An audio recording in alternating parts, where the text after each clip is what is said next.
নমস্কার বন্ধুরা, আজকে চলে এসেছি কাঁচা আমের মিষ্টি আচারের একটা রেসিপি নিয়ে। দুর্দান্ত স্বাদের এই কাঁচা আমের মিষ্টি আচারের রেসিপি।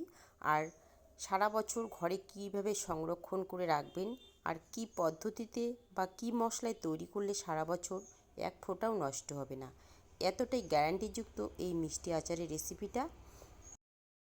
আমের আচারের রেসিপিটা কারো ভালো লাগলে শুরুতে একটা লাইক দিয়ে দেখার অনুরোধ রইল।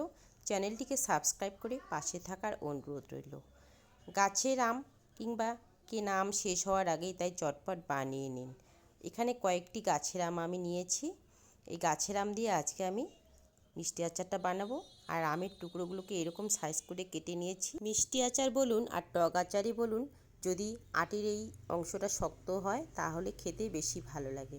আমগুলোকে কেটে আমি হলুদ জলে 1 ঘন্টা ভিজিয়ে রাখার পর ধুয়ে একটি থালার মধ্যে তুলে নিয়েছি। আর এখন আমি এখানে কিছু শুকনো মশলা নিয়েছি, সেই মশলাগুলোকে ভেজে নেব। সেগুলোর মধ্যে আমি নিয়েছি শুকনো লঙ্কা, মৌরি, গোটা জিরে, ধনিয়া, জোয়ান ও সাদা সর্ষে। এখন সমস্ত মশলাকে আমি ভেজে নেব। এখানে গ্যাস অন করে প্যান বসিয়ে দিয়েছি। প্রথমে আমি 4টে শুকনো লঙ্কা দিয়ে দিলাম। শুকনো লঙ্কাগুলো যখন একটু লালচে রং ধরে যাবে তখন আমি দিয়ে দেবো এখানে ধনিয়া ও মৌরি। ধনিয়া ও মৌরি একসঙ্গে একটু নেড়ে নেব।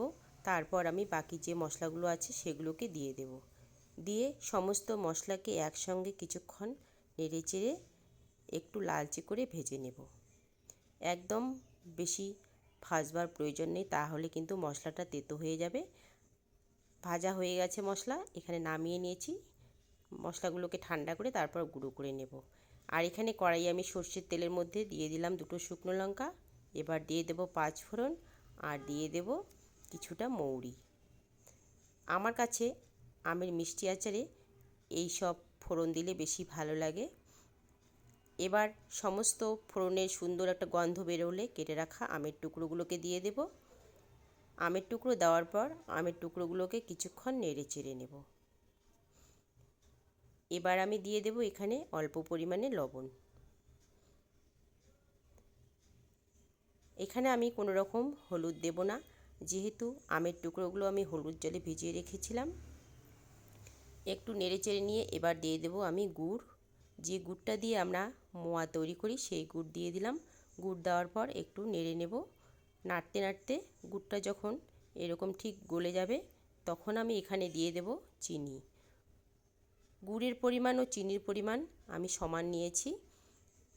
আমার কাছে চিনি ও গুড় মিশিয়ে মিষ্টি আচারটা করলে বেশি ভালো লাগে, তাই আমি চিনি ও গুড় একসঙ্গে মিশিয়েই আজকে আমের মিষ্টি আচারটা করলাম।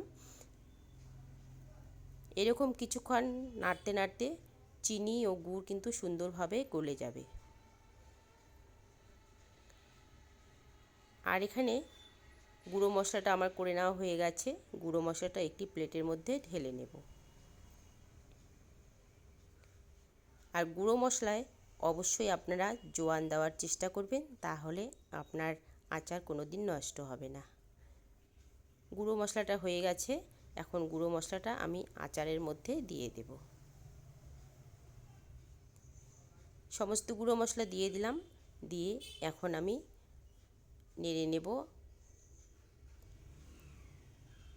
এরকম কয়েক সেকেন্ড নাড়তে নাড়তে তারপর যখন বেশ গুড়টা শুকিয়ে আসবে, আঠালো ভাব হয়ে যাবে, তখন বুঝে নিতে হবে যে একদম পারফেক্ট আমের আচার তৈরির দিকে। আর সবশেষে যেটা দিয়ে দেব সেটা হলো বিট লবণ। আর বিট লবণটা অবশ্যই দিতে হবে। বিট লবণটা দিলে আচারটা কিন্তু নষ্ট হবে না। বিট লবণ দেওয়ার পরে আরও প্রায় 30 সেকেন্ডের মতো আচারটাকে আমি নেড়ে নেব।